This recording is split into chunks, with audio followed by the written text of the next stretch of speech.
જય શ્રી કૃષ્ણ મિત્રો, સ્વાગત છે તમારું મારા આજના મિની બ્લોગમાં. બહુ ઘણા ટાઈમ પછી આપણે છે ને આજ બ્લોગ ઉતાર્યો છે પાછો. અને આજ અષાઢી બીજ છે ને, તો એક વાર તમે છે ને જો આ બધું વાતાવરણ છે એકવાર તમે. અને અમારા ગામમાં છે ને રથયાત્રા નીકળી છે રામાપીરની. જો આ વાદળા તો જો તમે, બીજ છે આજ એટલે વરસાદ તો આવવો જ જોઈએ. અષાઢ મહિનાની બીજ, કેવું મસ્ત વાતાવરણ છે, પવન એવો છે. અને એમ તમને અવાજ આવતો હશે કદાચ.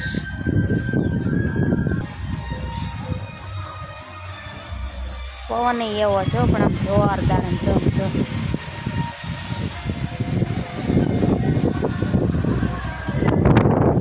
ઓહો, મારો ફોન હાથમાં નથી રહેતો. રથયાત્રા અમારે જોવા જવું હતું, પણ છે ને એમને એમ થયું આ શેરીમાં આવશે પાછળની, પણ એ લોકોને ટાઈમ ઘટતો હશે, કોને ખબર આવે ને કઈ આ બાજુ વાટ જોતા રહી ગયા. જો મિત્રો, હજી હું કહી રહી છું ને કે વાતાવરણ આવું થયું છે ને અત્યારે વરસાદ જોવો તમે એકવાર આમ જો.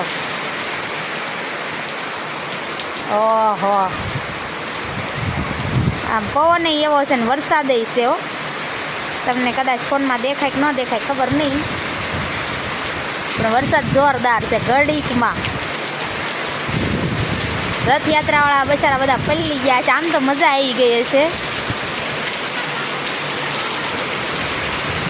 અને અમે બંને જો અહીંયા હવે ધાબા ઉપર ઘડીક રહેવું પડશે વરસાદ બંધ, નકર ઘરે હેઠે જાવું ને ત્યાં તો પલળી જાવું.